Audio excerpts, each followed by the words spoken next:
Iron Man estuvo en la cárcel, la oscura historia de Robert Downey Jr.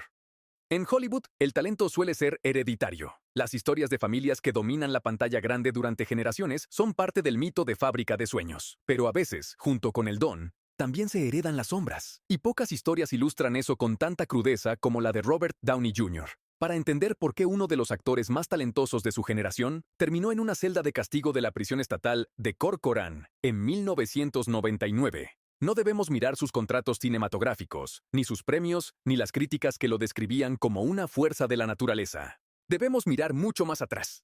Debemos mirar su infancia. Debemos mirar la mano que sostenía la de un niño de 6 años y le ofrecía algo que ningún padre debería ofrecer jamás. Esta es la historia de un hombre que heredó un genio brillante y una maldición oscura de la misma mano, la de su padre. Robert Downey Sr. era un visionario del cine independiente. Un rebelde que rechazaba las convenciones de Hollywood y vivía bajo sus propias reglas, creando películas experimentales que desafiaban toda norma narrativa de la época. Era, en muchos sentidos, un artista genuino, pero también era un hombre profundamente roto. En el entorno de bohemia absoluta que construyó en Nueva York, los límites entre la adultez y la niñez eran inexistentes. No había rutinas, no había normas claras, no había la estructura emocional que un niño necesita para desarrollar mecanismos de regulación. En cambio, había libertad absoluta, arte sin fronteras y sustancias. El propio Robert Jr. confesaría años después un hecho escalofriante. Su padre le dio a probar marihuana por primera vez cuando solo tenía 6 años. 6 años.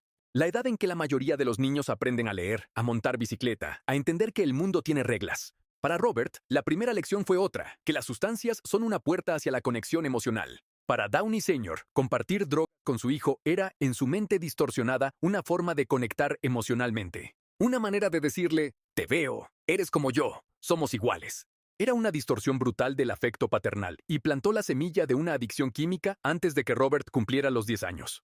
Era la única forma que él conocía de decirme que me amaba, declararía el actor décadas más tarde, con una mezcla de comprensión y tristeza que solo puede existir después de años de terapia y reflexión honesta. Esa semilla no tardó en germinar. Adolescente brillante, carismático, con un talento actoral que dejaba sin palabras a cualquiera que lo viera trabajar, Robert Jr. también era ya un consumidor regular de sustancias.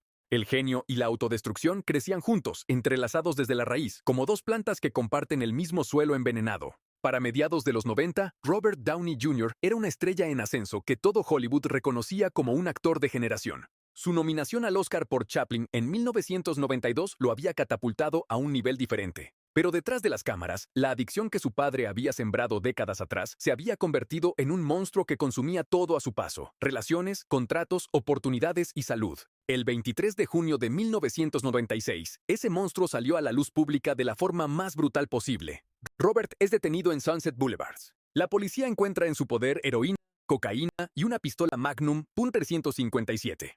No es solo un arresto. Es el colapso visible de un hombre que lleva 25 años luchando, en silencio, contra una herencia que nunca pidió. La misma herencia que su padre le transmitió con una sonrisa, pensando que lo estaba amando. Semanas después, el 16 de julio, ocurre uno de los episodios más perturbadores de esta historia, y también uno de los más reveladores desde el punto de vista psicológico. Robert irrumpe en una residencia privada en Malibú. No hay violencia, no hay amenazas. Simplemente entra. Sube las escaleras, encuentra una cama y se queda dormido en ella. Es la cama de un niño. Los analistas y psicólogos que han estudiado este caso coinciden. Ese incidente no fue simplemente el acto errático de un hombre bajo los efectos de las drogas. Fue un grito de auxilio codificado en comportamiento. Un hombre de 31 años buscando, desesperadamente, algo que nunca tuvo. Un hogar, una cama segura, la normalidad de una infancia que le fue arrebatada antes de que pudiera comprenderla. El niño que dormía en esa cama tenía lo que Robert nunca tuvo. Y en su estado disociado, Robert fue hacia ello. Agosto de 1999. Durante 3 años, el sistema judicial intentó hacer lo que su padre nunca pudo: poner límites. Hubo tratamientos de rehabilitación. Hubo libertades condicionales, hubo promesas rotas y nuevas oportunidades. Cada vez que parecía que Robert estaba encontrando un camino hacia afuera del laberinto, algo lo jalaba de regreso adentro. Las recaídas se sucedían con una regularidad que desesperaba a jueces, abogados y a quienes lo querían. El 5 de agosto de 1999, el juez Lawrence Mira decide que el amor y la comprensión tienen un límite. Robert Downey Jr. es sentenciado a 3 años de prisión estatal. No hay más negociaciones. No hay más planes de rehabilitación externos. Esta vez, las consecuencias son reales, duras y concretas. Downey es trasladado a la prisión estatal de Corcoran, en el corazón del Valle de San Joaquín. se convierte en el interno P63800, un número. En este lugar no hay directores que lo admiren, no hay guiones que memorizar, no hay fans esperando una fotografía. Solo existe un hombre despojado de todo lo que usaba para definirse. Y es precisamente ahí donde algo cambia. En la cocina de la prisión, lavando platos por 8 centavos la hora, sin cámaras, sin el peso del apellido Downey brillando sobre su cabeza, Robert comienza un proceso que ninguna clínica de rehabilitación de lujo había podido iniciar. Empieza a preguntarse quién es él, separado de su padre. Empieza a separar su identidad de la herencia que lo había definido y destruido desde los 6 años. Mientras Robert cumplía su condena en Corcoran, su padre, Robert Downey Sr., también atravesaba su propio infierno personal. La culpa de haber iniciado a su hijo en el camino de la adicción era un peso que cargaba en silencio. La relación entre ambos era una mezcla extraordinariamente compleja de amor profundo, admiración mutua y un resentimiento silencioso que ninguno de los dos sabía cómo nombrar.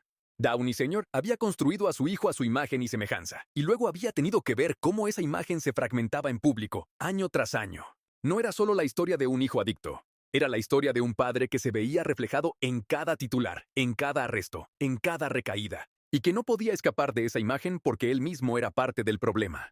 Tras ser liberado en agosto del año 2000, Robert vivió un último capítulo oscuro, otro arresto en Palm Springs, otra recaída, otra prueba de que la salida de la adicción no es lineal ni limpia. Pero algo era diferente esta vez. Por primera vez en su vida, Robert tomó una decisión que no venía del miedo al sistema judicial ni de la presión externa. Venía de adentro. Para sobrevivir, debía romper el ciclo familiar. Debía ser, de alguna manera, el punto final de una historia que había empezado décadas antes de que él naciera. Se sometió a un tratamiento de 1 año. Adoptó la disciplina total, yoga, meditación, Wing Chun, una estructura de vida que su padre nunca pudo enseñarle porque nunca la conoció. Y al mismo tiempo, comenzó el proceso más difícil de todos, entender a su padre no como el hombre que lo había destruido, sino como un hombre que también estaba roto, que también había sido, a su manera, una víctima de algo mayor que él mismo. Cortar la cadena Robert Downey Jr. no solo escapó de la prisión de Corcoran, escapó de algo mucho más difícil de abandonar, una narrativa familiar de autodestrucción que se había transmitido de generación en generación como si fuera parte del ADN. Una historia en la que el dolor se pasaba disfrazado de amor, en la que los límites borrosos eran una señal de libertad artística y en la que las sustancias eran el lenguaje emocional de una familia entera. Su redención culminó años después, cuando pudo hacer algo que muy pocos logran, perdonar a su padre antes de que éste falleciera, en el año 2021. No fue un perdón que borrara el daño. Fue un perdón que lo liberó de cargarlo para siempre. Un perdón que dijo, lo que me hiciste fue real, y yo elijo que termine conmigo. Robert Downey Jr. no es solo el hombre que sobrevivió a la cárcel. No es solo el actor que regresó de las cenizas para construir uno de los regresos más extraordinarios en la historia de Hollywood. Es el hombre que decidió, consciente y deliberadamente, que la herencia de su padre terminaría en él, que la cadena se cortaría, que el niño de 6 años que recibió una lección que nunca debió recibir crecería y se convertiría, contra todo pronóstico, en un hombre libre. Transformó el sabor amargo de esa primera bocanada de humo y todo el dolor que vino después en algo que ninguna sustancia puede darte: claridad. Una armadura forjada no en un laboratorio de Stark, sino en los patios de una prisión, en las cocinas donde se lavan platos por 8 centavos y en el silencio difícil de mirarse a uno mismo sin excusas.